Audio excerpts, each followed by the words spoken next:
ত্রয়োদশ জাতীয় সংসদের সংরক্ষিত নারী আসনের নির্বাচনের মনোনয়নপত্র জমা দেওয়ার শেষ দিন মঙ্গলবার সকালে নির্বাচন কমিশন ভবনে সরকারি দল বিএনপির মনোনীত ৩৬ জন প্রার্থী মনোনয়নপত্র জমা দেন।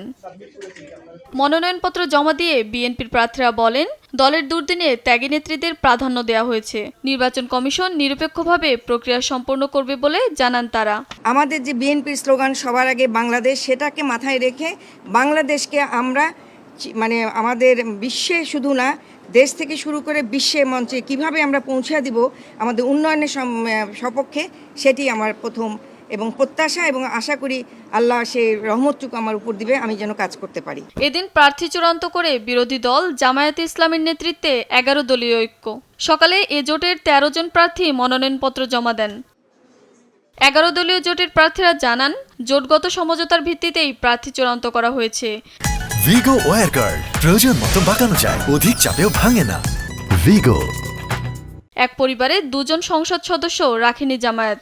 আমরা নারীদের সামাজিক সুরক্ষা, নিরাপত্তা, স্বাস্থ্য, শিশু স্বাস্থ্য, তারপর এই যে আইন প্রণয়নের ক্ষেত্রে যে ভূমিকা রাখা দরকার, এগুলো আমরা ইনশাল্লাহ একসাথে জনকল্যাণ স্বার্থে আমরা করতে পারবো ইনশাল্লাহ। আমি আশা করছি আমার জুলাই 1400 শহীদ পরিবার, 20,000 আহত যোদ্ধা এবং আমার জুলাই যোদ্ধারা যারা আছেন তাদের হয়ে আমি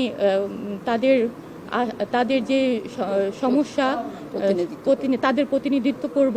যেই মনোনয়ন দেওয়া হয়েছে, এখানে শুধু জামাতে ইসলামীর অত্যন্ত যোগ্য নারীরা নেই, এনসিপির নারীরা আছে, খেলাফত মজলিস আছে, জাতীয় গণতান্ত্রিক পার্টি জাগপা আছে এবং একজন শহীদের মা আছে। এই ঐক্য জাতিকে বার্তা দিচ্ছে দেশ গঠনে এবং দেশের সকল সংকটে আমরা ঐক্যবদ্ধ থাকব। 29 এপ্রিল মনোনয়নপত্র প্রত্যাহারের শেষ দিন। আগামী 12 মে হবে সংরক্ষিত মহিলা আসনের নির্বাচন। ফারজানা শিলা, দেশ টিভি, ঢাকা।